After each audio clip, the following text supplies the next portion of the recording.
비가 내리는 늦은 밤, 한강 지류를 따라 조용히 흐르는 물가, 사람 하나 보이지 않는 그 어스름한 풍경 속 젖은 머리를 늘어뜨린 채 무릎을 안고 앉은 한 소녀가 있었다. 그녀의 이름은 은하. 얇은 바람막이조차 제 기능을 다하지 못하는 그 싸늘한 날씨 속에서 그녀는 울고 있었다. 소리 없이. 그러나 그 어떤 말보다 더 크게 울고 있었다. 그녀는 방금 원치 않던 결혼을 강요받았다. 상대는 하늘마을 근처 부두에서 마기를 하며 살아가는 남자. 이름은 민호. 어두운 피부, 말 없는 성격, 낡은 고무신의 바랜 작업. 마을 사람들은 그를 말 못하는 바위라고 불렀다. 아무도 그를 눈여겨보지 않았다. 아니, 누구도 그를 진심으로 본 적이 없었다. 하지만 아무도 몰랐다. 그 남자가 은하를 10살 때부터 지켜보고 있었다는 것을. 그녀가 학교 앞에서 넘어졌을 때 가방에서 흘러나온 연필을 몰래 주워 다시 넣어주던 아이가 바로 그였다는 것을. 그리고 그녀가 힘들게 살아온 날들을 뒤에서 다 지켜보며 말 한마디 건네지 못했던 이유가 단지 자신의 삶이 초라하다고 믿었기 때문이라는 것을. 그날 저녁, 하늘마을엔 낮부터 잔잔한 비가 내리고 있었다. 바람은 들판을 지나 마을 초입의 기와집 사이를 비집고 지나갔다. 은하는 낡은 슬레이트 지붕 아래 녹슨 대야 옆에 쪼그려 앉아 있었다. 손에는 식은 밥그릇과 짜디 짠 간장 한 종지. 그녀의 눈동자는 텅 빈 눈을 멍하니 바라보고 있었다. 눈은 부어 있었고 손등에는 긁힌 자국이 몇 개. 어제 계모 옥자에게 맞았다. 이유는 없었다. 그냥 기분이 나빴다고 했다. 네가 이 집에 들어온 날부터 일이 꼬이기 시작했어. 넌 재수없는 애야. 옥자는 늘 그렇게 말했다. 밥이나 빨리 먹고 마당에 물이나 길어와. 언제까지 뒹굴 거야. 안쪽 방에서 날카로운 목소리가 날라들었다. 은하는 대답도 못하고 고개만 끄덕였다. 그리고 그릇을 비운 뒤 낡은 양철 바가지를 들고 마당 뒤편으로 향했다. 그녀의 유년 시절은 그 냄새로 기억된다. 물비린내, 낡은 수도꼭지에서 흐르던 탁한 물 냄새, 빨랫줄에 걸린 물기 어린 옷 냄새, 그리고 휘날리는 장맛비 냄새. 그것이 은하의 세계였다. 은하의 어머니는 그녀가 9살 때 세상을 떠났다. 그 후 아버지 동식은 재혼했고 옥자는 무서울이 많지 냉정한 여인이었다. 말투는 날카롭고 눈빛은 언제나 뾰족했다. 은하는 이 집에서 그냥 존재하는 사람이었다. 아니, 존재하지 않아야 할 존재였다. 어릴 땐 한때 아버지가 따뜻했던 시절이 있었다. 혼자 학교 가기 무서워 우는 은하를 업고 학교 앞까지 데려다 주던 기억. 하지만 옥자가 들어오고 나서부터 그는 점점 고개를 숙이기 시작했다. 침묵했고 순응했고 딸에게 아무것도 해주지 못하는 가장이 되었다. 여자가 뭘 그렇게 배워서 뭐하게? 시집 가면 끝이야. 밥만 축내지. 옥자는 말했고 아버지는 아무 말도 하지 않았다. 그렇게 은하는 중학교 1학년이 끝난 뒤 학교를 그만두었다. 그 후엔 이른 새벽 시장에서 채소를 팔고 오훼 옆집 김씨 아주머니 집에 물을 길러 다녔다. 매일 아침 교복을 입은 친구들이 자전거를 타고 지나갈 때면 은하는 채소를 자르던 손을 멈추곤 그 뒷모습을 바라보았다. 마음 한구석이 찢어질 듯 아팠지만 그녀는 결코 꿈을 꿀 수 없었다. 그 집에서 꿈은 사치였고 희망은 낭비였다. 그날 저녁 옥자가 은하를 불렀다. 너 시집갈 준비나 해. 부두에서 막이라는 민호가 너를 데려가기로 했다. 내가 이미 말해놨다. 네. 은하는 손에 들고 있던 배추를 떨어뜨렸다. 목소리가 떨렸다. 저 싫어요. 아직 어려요. 어리긴 뭐가 어려. 20살이면 다 컸지. 집에 있어봤자 밥만 축내지. 옥자는 냉정했다. 은하는 아버지를 바라보며 간절히 말했다. 아버지, 저 싫어요. 하지만 아버지 동식은 그녀의 눈을 피하며 조용히 말했다.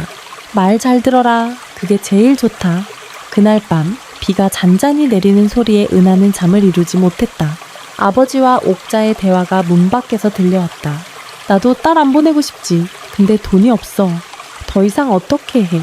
그 말은 주메이 존메인이 존바라의 그녀의 심장을 터비아팠다. 나는 그냥 짐이었구나. 은하는 조용히 입술을 깨물며 눈물을 삼켰다. 소리내 울 수도 없었다. 아무도 듣지 않았고 아무도 위로하지 않았다. 다음날 새벽, 안개가 자욱하게 깔린 하늘마을 부두. 낡은 목선이 한 척 조용히 뱃가에 닿았다. 민호는 말없이 배에서 내렸다. 키는 컸지만 등을 굽혔고 손에는 헝가방 하나만 들려 있었다. 왔나? 옥자가 마당으로 나와 민호를 보며 고개를 끄덕였다. 저 아이가 은하다. 데려가? 은하는 마치 시간이 멈춘 듯 굳어 있었다. 전날 밤 결정된 일이 오늘 현실이 되어버렸다. 그녀는 이별의 인사조차 듣지 못한 채 한 줌 짐을 싸서 집을 떠났다. 바렛 노트 몇 권, 낡은 옷 몇 벌, 그리고 어린 시절의 기억 몇 조각만을 안고 배가 물살을 가르며 천천히 강을 따라 움직였다. 은하는 뱃머리에 앉아 집을 바라보았다. 마음속 어딘가가 무너져 내렸다. 그녀는 한 번도 사랑받은 적 없는 소녀였다. 이제는 사랑받기를 기대하지도 않는 여인이 되었다. 배는 느릿느릿 강물을 따라 내려가 작은 어촌 마을에 닿았다. 이름은 달포마을. 하늘마을보다 더 조용하고 더 바람이 거센 곳이었다. 강과 바다가 만나는 지점이라 바다 내음이 짙었고 이른 아침부터 갈매기 소리가 깨어 있었다. 배에서 내린 은하는 낯선 냄새에 코끝을 찡그렸다. 소금기 섞인 공기, 젖은 밧줄, 그리고 오래된 어망의 물비린내가 그녀를 둘러쌌다. 민호는 아무 말 없이 앞장서 걸었다. 커다란 손에는 은하의 작은 보따리가 들려 있었다. 그는 시선을 마주치지도 않고 그저 묵묵히 바닷가 언덕 너머로 이어진 길을 따라 걸었다. 은하는 조용히 그 뒤를 따랐다. 두 사람 사이에 말이 없었다. 바람만이 서로의 어깨 위로 속삭일 뿐이었다. 민호의 집은 언덕 꼭대기에 자리한 낡은 한옥이었다. 기와는 몇 개 떨어져 있었고 마당에는 들쭉날쭉한 잡초가 자라고 있었다. 그러나 이상하게도 어지럽지 않았다. 마당개는 손수 깎은 나무 벤치가 있었고 창문엔 햇살을 막기 위해 조심스럽게 걸어둔 흰 천이 나부꼈다. 은하는 문 앞에 서서 한참 동안 주변을 둘러봤다. 민호는 대문을 열고 들어가며 손짓으로 따라오라는 신호를 보냈다. 그는 여전히 말이 없었다. 그러나 무뚝뚝하거나 무례하지도 않았다. 그저 낯설 뿐이었다. 안으로 들어서자 은하는 놀랐다. 바깥의 허름한 외관과 달리 집 안은 단정했다. 바닥은 깨끗했고 조그만 부엌엔 가지런히 정리된 그릇들이 놓여 있었다. 창가에는 작은 화분들이 줄지어 있었고 거실에는 손때 묻은 책 몇 권이 놓여 있었다. 이 방, 내 방이야. 민호가 처음으로 입을 열었다. 낮고 조용한 목소리였다. 그는 방 한쪽 문을 열어 은하를 안내했다. 방은 작고 단출했지만 이미 새로 빨아놓은 이불이 깔려 있었다. 은하는 고개를 끄덕이며 방 안으로 들어갔다. 그리고 문이 닫히자 천천히 바닥에 주저앉았다. 그제야 그녀는 느꼈다. 이곳이 더 이상 원래의 집이 아님을, 이곳이 이제 그녀가 살아야 할 새로운 삶임을. 며칠이 흘렀다. 민호는 새벽마다 어선에 올라 바다로 나갔다. 그리고 해가 지기 전 늘 흠뻑 젖은 옷과 피곤한 눈으로 돌아왔다. 은하는 그 시간 동안 집안일을 했다. 빨래를 하고 마당을 쓸고 냄비에 된장국을 끓였다. 그녀는 말없이 일했고 민호 역시 말없이 받아들였다. 그러나 침묵은 차가운 것이 아니었다. 그것은 오히려 배려였다. 민호는 어느 날 은하가 마당에 빨래를 널다 말고 하늘을 멍하니 쳐다보는 것을 보았다. 그리고 다음 날 그녀가 좋아하던 백합을 마당 한쪽에 심었다. 아무 말도 하지 않고 땅을 고르고 땀을 닦고 조심스럽게 물을 주었다. 은하는 그 모습을 보고 처음으로 그에게 물었다. 이 꽃 왜 심었어요? 민호는 대답하지 않았다. 다만 고개를 숙이며 이렇게 말했다. 네가 좋아할 것 같아서. 그 말에 은하는 아무 말도 할 수 없었다. 마음속 어딘가가 조금씩, 아주 조금씩 녹아내리는 느낌이었다. 오랜 시간 얼어붙은 채 살아온 그녀의 마음속에도 누군가 조용히 손을 뻗고 있다는 것을 처음으로 느낀 순간이었다. 어느 날 밤, 은하는 민호의 방 앞에 조심스레 섰다. 문은 살짝 열려 있었고 그 안엔 작은 등불 아래 책을 읽는 민호가 있었다. 그는 느리게 페이지를 넘기고 있었고 얼굴엔 어쩐지 어린아이 같은 진지함이 있었다. 은하는 조용히 물었다. 민호씨, 왜 혼자 살았어요? 민호는 책에서 눈을 떼고 잠시 침묵했다. 그리고 나지막하게 말했다. 말이 잘 안 나와요. 어릴 때 사고가 있어서 사람들한테 이상한 애로 보였고 점점 입을 닫았죠. 그 말은 은하의 마음을 저리게 했다. 그녀는 그제야 알았다. 그가 세상과 단절된 이유, 말이 없었던 이유, 그리고 왜 그녀에게도 말을 아끼는지를. 그는 단지 조용히 살아남기 위해 애써온 사람이었다. 그날 밤, 은하는 혼자 방에 돌아와 오래도록 잠을 이루지 못했다. 천장을 바라보며 속삭이듯 중얼거렸다. 우리 비슷하구나. 그녀는 사랑받지 못해 침묵했고, 그는 상처받아 침묵했다. 서로의 침묵이 처음으로 통했을 때 그 사이엔 말보다 더 깊은 감정이 피어나기 시작했다. 달포마을의 가을은 유난히 조용했다. 하루하루 선선한 바람이 언덕을 넘어오고 해는 빨리 지기 시작했다. 바다의 색도 점점 짙어졌고 갈매기의 울음은 멀어져만 갔다. 은하의 일상은 단조롭지만 편안해지고 있었다. 민호는 여전히 말이 적었고 그녀 역시 그 침묵을 존중했다. 그러나 그 조용한 일상 속에도 아주 작은 변화들이 있었다. 하루는 민호가 시장에서 고구마 한 봉지를 사왔다. 은하가 유난히 고구마를 오래 굽는 걸 좋아한다는 걸 알게 된 뒤였다. 이거 좋아하잖아. 그의 말은 늘 짧았지만 그 속엔 맑고 깊은 진심이 묻어 있었다. 은하는 놀랐지만 고맙다고 말하지 않았다. 대신 그날 밤 조심스레 고구마를 구웠다. 그리고 나란히 마루에 앉아 둘은 말없이 뜨거운 고구마를 반씩 나눠 먹었다. 그 작은 순간들이 쌓이면서 은하의 마음속에도 알 수 없는 감정이 피어나기 시작했다. 그녀는 처음으로 그와의 함께라는 시간을 소중히 여겼다. 민호 역시 은하가 만든 김치찌개를 처음 맛보았을 때 세상 모든 말을 잊은 듯 오래도록 그릇을 바라보았다. 그날 이후 그는 매일 조금씩 더 먹었다. 그리고 그녀는 매일 조금씩 더 웃었다. 하지만 과거는 늘 조용히 그림자를 들이운다. 어느 날 하늘 마을에서 전갈이 왔다. 아버지가 사고를 당했다는 소식이었다. 공사장에서 낙상으로 병원에 입원했다는 짧은 편지 한 장. 은하는 그 종이를 들고 멍하니 앉아 있었다. 그녀의 마음은 복잡했다. 분노, 슬픔, 그리고 어쩌면 아주 깊은 죄책감 같은 것이 뒤엉켜 있었다. 다녀올래? 민호가 조용히 물었다. 가야겠지요. 그래도 아버지니까요. 은하는 중얼거리듯 대답했다. 민호는 아무 말 없이 짐을 챙겨주었다. 옷 몇 벌, 음식 약간, 그리고 고운 손수건 하나. 그것은 어릴 적 민호의 어머니가 수놓은 것이었다.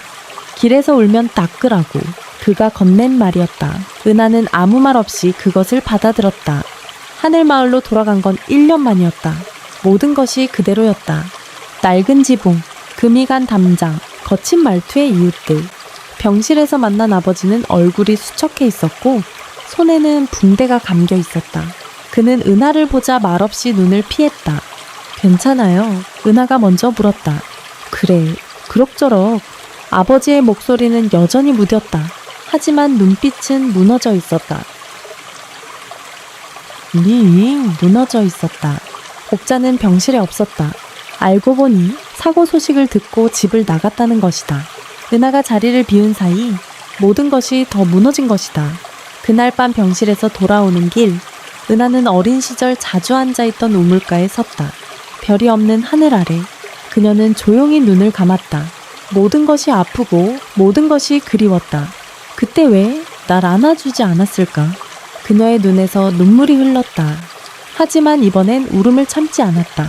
울음은 억눌러야 할 것이 아니었다. 마음의 먼지를 털어내는 유일한 길이었다.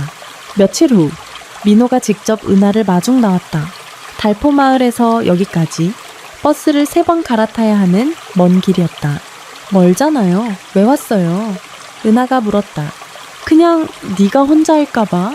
민호의 대답은 짧았지만 은하는 고개를 숙였다. 바람 속에서 민호의 옷깃이 흔들리고 있었다. 그 따뜻한 존재가 지금 은하에게는 세상에서 가장 편안한 집 같았다. 집으로 돌아가는 길. 두 사람은 말없이 나란히 걸었다. 그러나 이번엔 그 침묵이 더 이상 어색하지 않았다. 그것은 같이 견디는 사람들 사이의 침묵이었다. 말없이도 마음이 닿을 수 있다는 것을 그들은 이제 알게 되었다였기. 그날 밤 은하는 민호에게 말했다. 여기 돌아오니까 처음으로 돌아왔다는 기분이 들어요. 민호는 미소 지었다. 그것은 짧은 미소였지만 세상의 모든 환영보다 따뜻했다. 달포마을의 겨울은 성급하게 찾아왔다.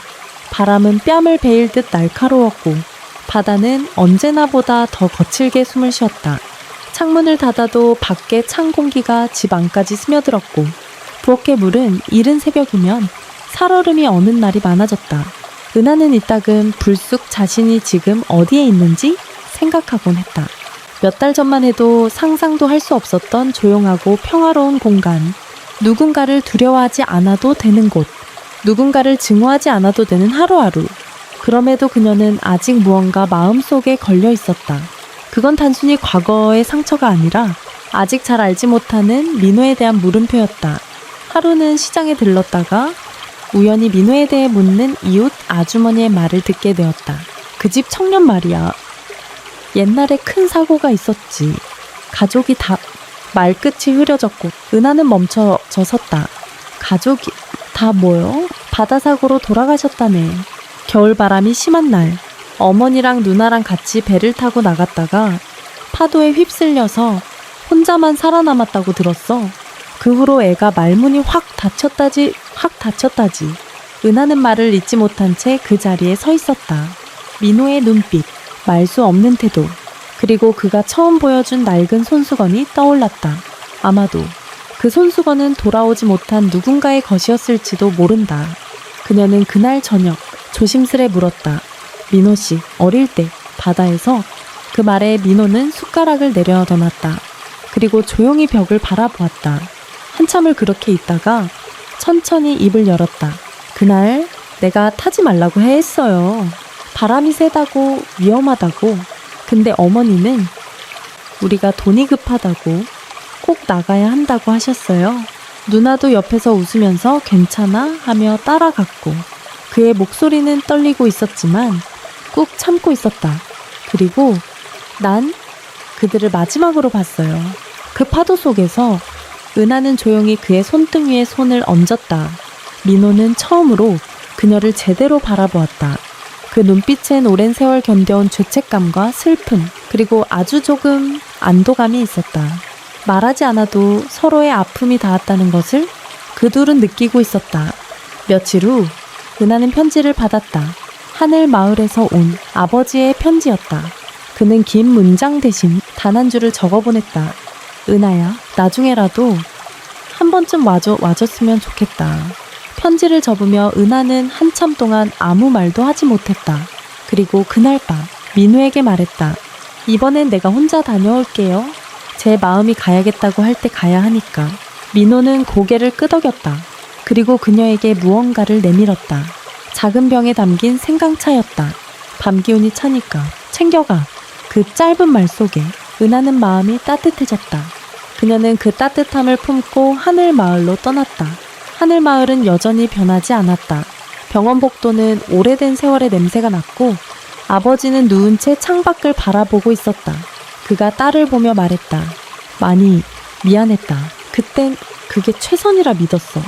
너한텐 말 못했지만 내 엄마 죽고 나서 나도 죽은 줄 알았다. 은하는 처음으로 아버지의 목소리에서 후회를 들었다. 그리고 그녀는 조용히 고개를 끄덕이며 말했다. 그럼 지금부터라도 조금씩 살아봐요. 저도 그렇게 해볼게. 그렇게 해볼게요. 그 말은 두 사람 사이에 놓인 얼음을 아주 부드럽게 녹여냈다. 돌아오는 길, 은하는 강가에서 잠시 멈추었대요. 어릴 적 혼자 울던 자리에 다시 선 것이다. 그러나 이번엔 혼자가 아니었다. 그녀의 가슴속엔 따뜻한 손 한 쌍이 있었다. 말은 적지만 언제나 옆에 있어준 사람. 그녀를 사랑 없이 버려두지 않는 사람. 그녀는 천천히 하늘을 바라보며 작게 웃었다. 민호씨, 나 이제 진짜 집으로 돌아가요. 은하가 다시 달포마을로 돌아왔을 때 바닷바람은 더 차가워졌지만 그녀의 마음은 묘하게 평온했다. 작은 가방 하나만 들고 집 앞에 도착하자 민호는 이미 마당을 쓸고 있었다. 그녀를 보자 그는 천천히 빗자루를 멈추고 말없이 다가왔다. 왔어. 그 한마디가 그녀에게는 오랜 기다림의 끝처럼 느껴졌다. 은하는 조용히 고개를 끄덕였고 민호는 그녀의 가방을 자연스럽게 받아들었다. 마당으로 들어오는 길. 두 사람은 아무 말도 하지 않았지만 그 침묵은 전보다 훨씬 편안하고 익숙한 것이었다. 그날 저녁, 둘은 오랜만에 함께 식사를 했다. 은하가 직접 만든 된장찌개에 민호는 밥 2그릇을 뚝딱 비웠다. 그리고 잠시 머뭇거리다 입을 열었다. 은하야, 이제는 나랑 같이 여기서 살아줘. 그 말은 갑작스러웠지만 어쩐지 오래도록 준비해온 듯 담담했다. 은하는 놀란 눈으로 그를 바라봤다. 그의 손은 떨리고 있었고 목소리는 작았지만 진심이 가득 담겨 있었다. 내가 너한테 해줄 수 있는 게 많진 않아. 하지만 더 이상 혼자 두고 싶지 않아. 은하는 한참 동안 말없이 그를 바라보다가 조용히 말했다. 그래요. 나도 혼자 있고 싶지 않아요. 그 순간 두 사람은 서로를 향해 조금 더 다가섰다. 세상의 모든 소음이 멀어지고 오직 그 방 안의 숨결과 따뜻한 온기만이 남아있었다. 이후로 둘은 함께 살아가는 방식에 조금씩 익숙해졌다. 아침에는 민호가 생선을 잡으러 나가고 은하는 장을 봐서 식사를 준비했다. 저녁에는 마당의 장작불 옆에 나란히 앉아 하루를 마무리했다. 아무 말도 없이 함께 책을 읽거나 진경에서 읽거나 조용히 차를 마시는 날도 많았다. 마을 사람들도 처음엔 수군거렸다. 쟤네 결혼한 것도 아닌데 같이 산다네. 민호는 원래 이상한 애였잖아. 하지만 시간이 지나면서 사람들의 시선도 변해갔다. 은하가 시장에 나가면 상인들이 먼저 인사했고 민호가 일을 마치고 돌아오면 이웃 어르신들이 고개를 끄덕이며 인사를 건넸다. 둘은 말없이 마을 사람들에게 자신만의 방식으로 믿음을 쌓아갔다. 함께 땀 흘리고 함께 웃으며 봄이 오기 시작할 무렵 은하는 마당에 백합을 더 심었다. 겨울을 견딘 화분 속 새순들이 돋아나며 생명이 다시 피어나기 시작했다.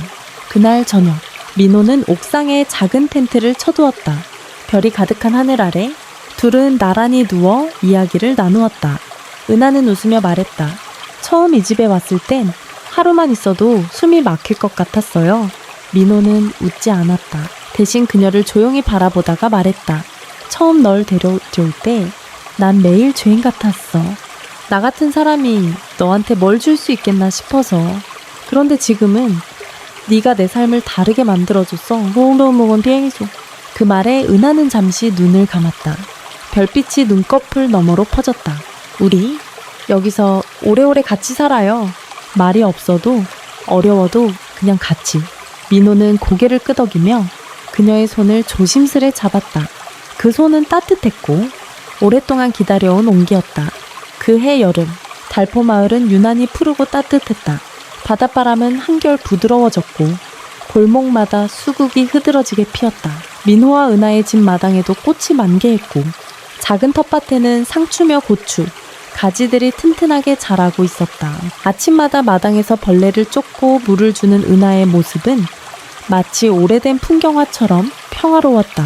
이제 둘은 부부라고 불렸다. 누구도 그들에게 혼자라는 이름을 붙이지 않았다. 마을 사람들도 익숙해졌고 가끔 김장철이면 옆집 할머니가 김치를 한 통 가져다 주곤 했다. 어느 날 마을회관에서 작은 잔치가 열렸다. 80이 넘은 마을 이장님의 생신이었다. 주민들이 모여 음식을 나누고 오래된 이야기를 풀어놓는 자리.